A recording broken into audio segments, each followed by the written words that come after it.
జరిగిన పరిస్థితి అందరికీ కూడా తెలిసిందే. గత చరిత్రలో ఎప్పుడూ జరగని విధంగా ఏకంగా 99% వాగ్దానాలు అమలు చేశాం. ఎప్పుడు జరగలేదు ఆంధ్ర రాష్ట్ర చరిత్రలో కానీ దేశ చరిత్రలో కానీ. ఈ మాదిరిగా మేనిఫెస్టో అన్నది ఒక పవిత్ర గ్రంథంగా భావించి అదొక బైబిల్ గాను, అదొక ఖురాన్ గాను, అదొక భగవద్గీత గాను భావిస్తూ టిక్కు పెట్టమని చెప్పి ప్రతి ఇంటికి పంపించి, టిక్కు పెట్టమని చెప్పి ప్రతి అడుగుతూ, ఆ ప్రతి అక్క చెల్లెమ్మల ఆశీస్సులు తీసుకుంటూ, ఆ ఇంట్లో ఉన్న అవ్వాతాతల దీవెనలు తీసుకుంటూ, ఏ రోజు కూడా ఈ మాదిరిగా బటన్లు నొక్కడం, ఏకంగా 2,70,000 కోట్ల రూపాయలు ఎటువంటి వివక్ష లేకుండా, ఎటువంటి లంచాలు లేకుండా, ఏ నెలలో ఏమిస్తామో అని ముందే చెప్పి క్యాలెండర్ ప్రకటించి, ఆ నెలలో అది తప్పకుండా ప్రతి సంవత్సరం తూచా తప్పకుండా ప్రతి సంవత్సరం అది జరిగేట్టుగా చేస్తూ ఏకంగా 2,70,000 కోట్ల రూపాయల వివిధ పథకాల ద్వారా మాట తప్పకుండా జరగడం కూడా గతంలో ఎప్పుడూ కూడా చూడలేదు, జరగలేదు. ఇవన్నీ కూడా నేను ఏదైతే చెప్తా ఉన్నానో ఇవన్నీ ఎప్పుడూ చూడని మార్పులు, గతంలో ఎప్పుడూ జరగని సంస్కరణలు. విద్యారంగంలో అయితేనేమి, వైద్య రంగంలో అయితేనేమి, వ్యవసాయ రంగంలో అయితేనేమి, సామాజిక న్యాయం అంశంలో అయితేనేమి, మహిళా సాధికారత అంశంలో అయితేనేమి, గవర్నెన్స్ విషయంలో అయితేనేమి ఎప్పుడు జరగని చూడని సంస్కరణలను కూడా తీసుకొచ్చు. ఇవన్నీ నేను ఏదైతే చెప్తా ఉన్నానో ఇవన్నీ మనం చేసి చూపించి ప్రజల మన్ననలు పొందిన తర్వాతే ఎన్నికలకు వెళ్ళాం. ఎన్నికల్లో ఏమైందో తెలీదు. 5 సంవత్సరాలు కళ్ళు మూసుకుంటే చాలా అయిపోయింది. 5 సంవత్సరాలు మళ్ళీ 2024 నుంచి 2029 కూడా అదే మాదిరిగానే కళ్ళు మూసుకుంటే 2029 కూడా కళ్ళు మూసుకుంటే వచ్చేస్తుంది. ఇవి మనం గుర్తుపెట్టుకోవాల్సిన అంశం ఏమిటి అని అంటే సినిమాలో ఓన్లీ ఫస్ట్ హాఫ్ మాత్రమే అయ్యింది. గతంలో కూడా ఇదే మాదిరిగా పరిస్థితులు ఉన్నప్పుడు కూడా మనం ఏ మాదిరిగా పైకి లేచాము అన్నది కూడా మీ అందరికీ తెలిసిన విషయాలే. నేను ఒక్కటే మీ అందరికీ చెప్తా ఉన్నా, ప్రజల్లో ఈరోజు మనం చేసిన మంచి ఉంది. ఇంటింటికి మనం చేసిన మంచి ఇంకా బ్రతికే ఉంది. ప్రజల్లో ఈరోజు మనం చేసిన పాలన మీద విశ్వసనీయత అనే పదానికి అర్థం ఈ రోజుకి కూడా ప్రజల్లో ఉంది. గడప గడపకు మనం చేసిన మంచి ఇంకా ప్రజల్లో బతికే ఉంది. మరి ఇవన్నీ ఉన్నప్పుడు మళ్ళీ మనం లేయడం కూడా తథ్యం. కాకపోతే కొంచెం టైం పడుతుంది, ఆ టైం ఇవ్వాలి. ఆ టైం ఇచ్చినప్పుడు, అది జరిగినప్పుడు, పాపాలు పండినప్పుడు ఖచ్చితంగా మళ్ళీ మనం పైకి లేస్తాం. ఈ విషయం ప్రతి ఒక్కరం కూడా గుర్తుపెట్టుకోవాలి. ఎందుకు ఈ మాట కూడా చెప్తా ఉన్నానంటే రాజకీయాలలో అన్నిటికన్నా ముఖ్యమైన అంశం క్యారెక్టర్, విలువలు, విశ్వసనీయత. ఈ పదాలకు అర్థం తెలిసి ఉండడం రాజకీయాలలో చాలా అవసరం. రాజకీయం అంటే ఎల్లవేళలా అధికారమే కాదు. అధికారంలో లేనప్పుడు కష్టాలు ఖచ్చితంగా వస్తాయి. కానీ ఖచ్చితంగా కష్టాలు వచ్చినప్పుడు మనం ఖచ్చితంగా ఏ రకంగా రియాక్ట్ అవుతామన్నది మన చేతుల్లో ఉంది. విలువలు, విశ్వసనీయత లేని మనిషిగా రాజకీయాలు చేద్దామా, లేదా కష్టాలు వచ్చినప్పుడు ఆ కష్టాలను ఎదుర్కొని హుందాగా నిలబడుతూ మళ్ళీ 5 సంవత్సరాలు కళ్ళు మూసుకుంటే 5 సంవత్సరాలు అయిపోతాయి, మళ్ళీ 5 సంవత్సరాల తర్వాత మన పాలన వస్తుంది, మన ప్రభుత్వం వస్తుంది, అప్పుడు మళ్ళీ మనమే ఆందోళన ఎక్కుతామన్నది కూడా గుర్తుపెట్టుకొని అడుగులు వేస్తామా అన్నది మనలో ప్రతి ఒక్కరూ కూడా ఆలోచన చేసుకోవాలి.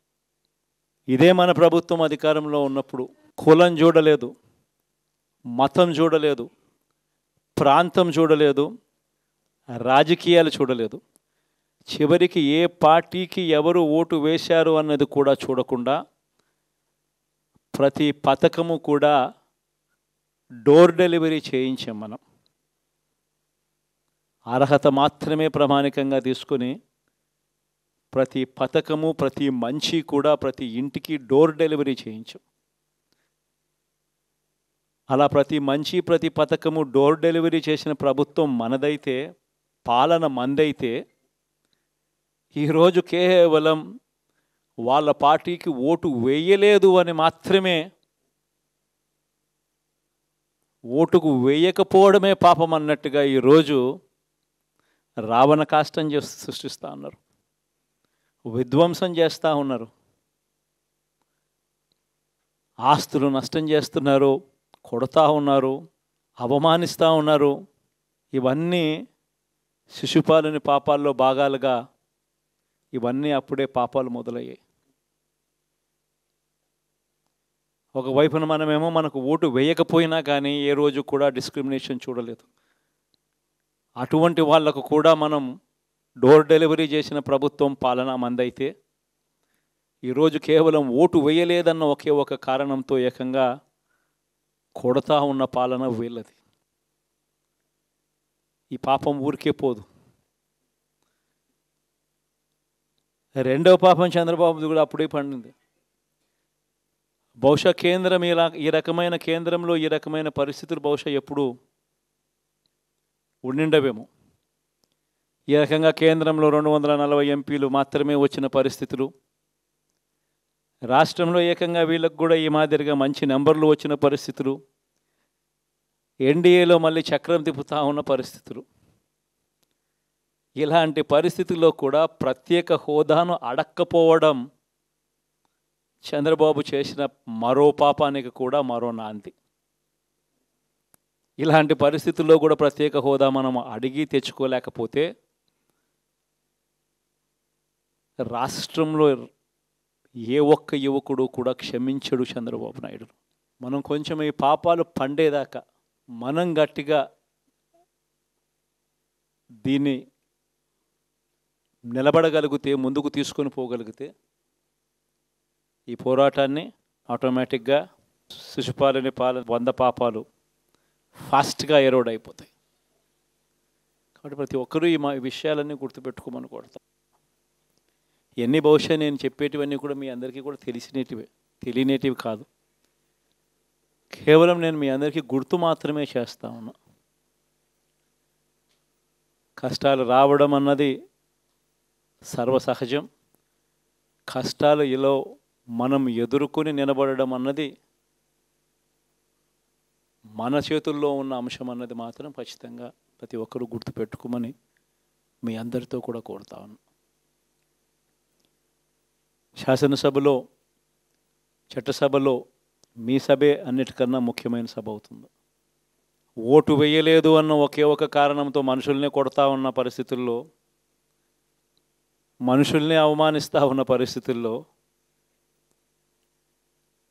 మనుషుల్నే బలవంతంగా ఆస్తి నష్టం చేస్తూ ఉన్న పరిస్థితుల్లో ఇక ప్రతిపక్షం ఉన్నది ఒకటే ఒక పార్టీ, ఆ పార్టీకి అవకాశం ఇవ్వాలా అన్న కనీస నైతిక విలువలు వాళ్ళు పాటిస్తారన్న నమ్మకం నాకైతే లేదు.